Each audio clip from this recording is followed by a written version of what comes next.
Assalamualaikum warahmatullahi wabarakatuh. Alhamdulillahilladzi anzala as-sakinata fi qulubil mu'minin liyazdadu imanan ma'a imanihim. Wassalatu wassalamu ala Rasulillah Sayyidina Muhammadin khairil anbiya wal mursalin Sayyidina wa maulana Muhammadin wa ala alihi wa sahbihi ajma'in. Amma abna'i talabah wa banati talibat azzakumullah. Alhamdulillah bi hadhil fursah thayyibah naltaqi fil fasli tsani min sanah dirasiyah am 2020 wa am 2021. Anak sekalian, alhamdulillah di semester 2 ini mudah-mudahan semuanya sehat walafiat. Juga salawat dan salam semoga senantiasa dipanjatkan kepada Rasulullah sallallahu alaihi wasallam. Anak sekalian, abnai thalabah banat thalibat, di darsil aqidah, dalam pelajaran aqidah ini di Mustawasani Asyar ya, kelas 12 ini pembahasannya insya Allah tinggal beberapa bahasan, tinggal dikit, dan insya Allah masih ingat di semester 1 bahwa pembahasan tentang nawaqidul iman, ya, hal-hal yang membatalkan iman. Dan maudhu'una, tema kita di semester 2 ini adalah judulnya hukmu ahlil ma'asi. Hukmu ahlil ma'asi. Hukum pelaku maksiat atau ahli maksiat. Anak sekalian, tema ini memang unik. Apa kaitannya dengan akidah? Maksiat itu apa kaitannya dengan akidah? Apa kaitannya dengan iman? Kalau sebelumnya sekali lagi, hal-hal yang membatalkan iman, pertanyaannya adalah apakah maksiat itu membatalkan iman? Ya. Nah, ini ada beberapa tindakan kemaksiatan. Nah, ini ada as-sarikoh. Sarikoh itu pencurian. Kemudian ada apa ini? Maisir, judi. Kemudian ada yang syurbul khamr, minum khamr. Hadil ma'asi, ini adalah maksiat-maksiat dan termasuk al-kabair, dosa-dosa besar. Hal al-ma'asi tangkodul iman, apakah maksiat itu membatalkan iman? Ini pertanyaannya. Kita lanjutkan. Nah, kalau kita lihat bahwa manusia ini, ya, menurut Imam Nawawi ini terbagi menjadi beberapa golongan atau aqsamun nas indal Imam Nawawi.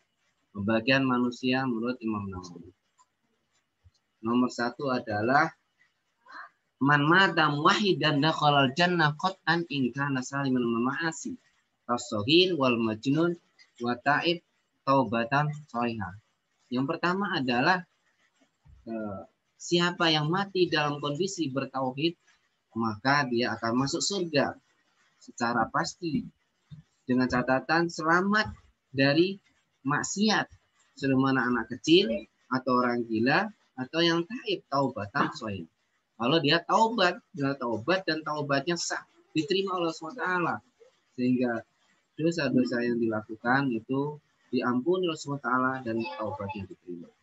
Jadi hal awal seorang mukmin muwahhid, seorang mukmin yang benar-benar bertauhid pada Allah, dia masuk surga secara pasti. Syaratnya adalah jika selamat dari kemaksiatan, anak kecil atau orang gila dan yang taubatan shalihah.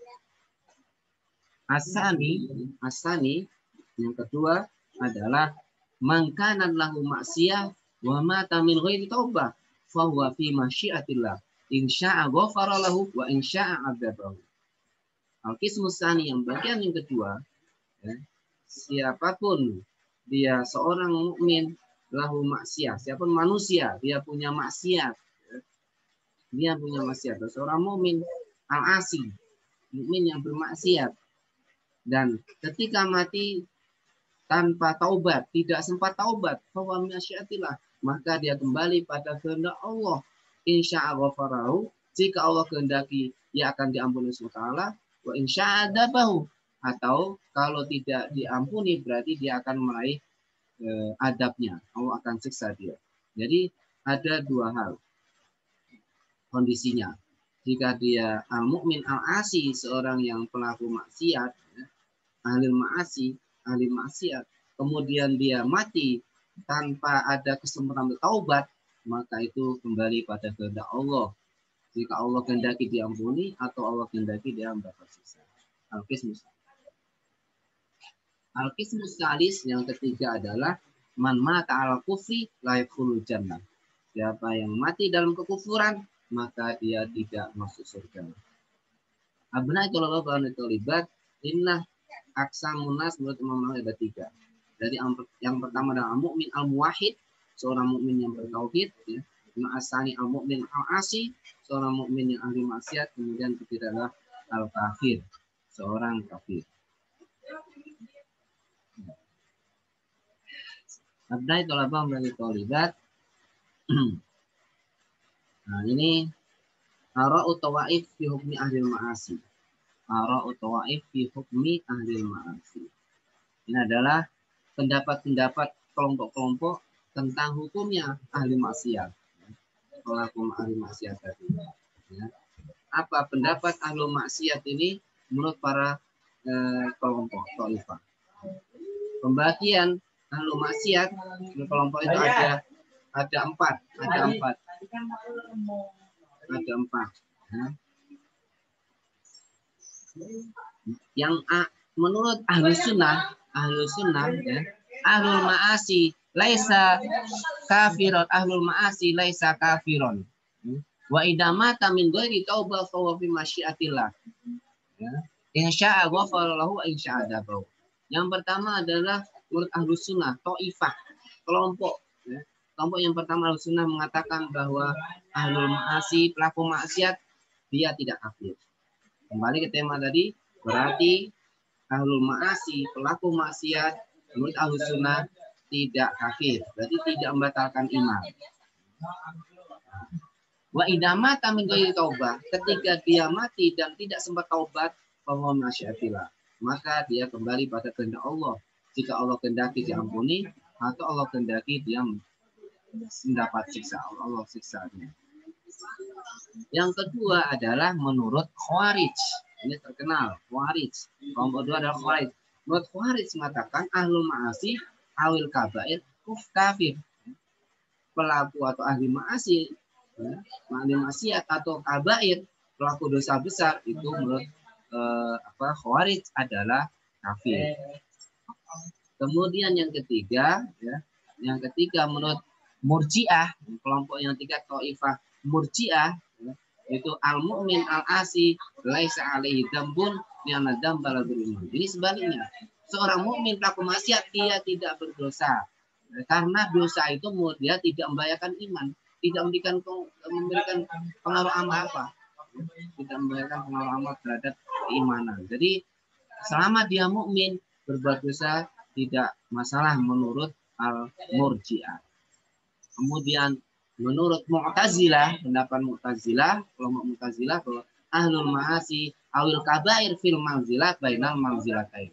Ini pendapat yang terkenal dari Mu'tazilah, pelaku maksiat atau pelaku dosa besar itu di posisi di sebuah tempat di antara dua tempat. Laisa kafiran wa laisa muslimin. Karena itulah bahwa bana tolibat itu ya. Jadi ahlul ma'asi atau ahlul kabair, pelaku maksiat untuk sebesar ini menurut empat kelompok tadi ada beberapa pendapat. Ahlus sunnah dia tidak kafir, ketika mati tidak sempat taubat maka kembali pada kehendak Allah. Yang kedua adalah menurut Khawarij langsung dihukumi dia pelaku dosa besar kafir. Yang ketiga adalah al-Murji'ah bahwa pelaku maksiat tidak berdosa karena dosa itu tidak membahayakan iman. Yang keempat adalah ahlul ma'asi wal qaba'i fil manzilah bainal manzilatain, di sebuah tempat di antara dua tempat. Itu saja yang bisa disampaikan para anak-anak sekalian. Mudah-mudahan ini bisa bermanfaat. Terus semangat untuk belajar. Sekali lagi tadi kembali bahwa pelaku dosa besar itu tidak bermaksiat, tidak kafir, dan mudah-mudahan kita sebagai seorang yang ahlus sunnah wal jamaah tidak mudah menghukumi seorang ahli maksiat itu dihukumi kafir. Karena kalau menjadi seorang mukmin kita harus hati-hati dalam memvonis atau menghukumi seseorang. Kita bersyukur sebagai seorang mukmin dan tidak mudah untuk memvonis menghukumi seorang itu dia kafir. Akhirul kalam, wallahu muwaffiq ila aqwamit thoriq. Wassalamualaikum warahmatullahi wabarakatuh.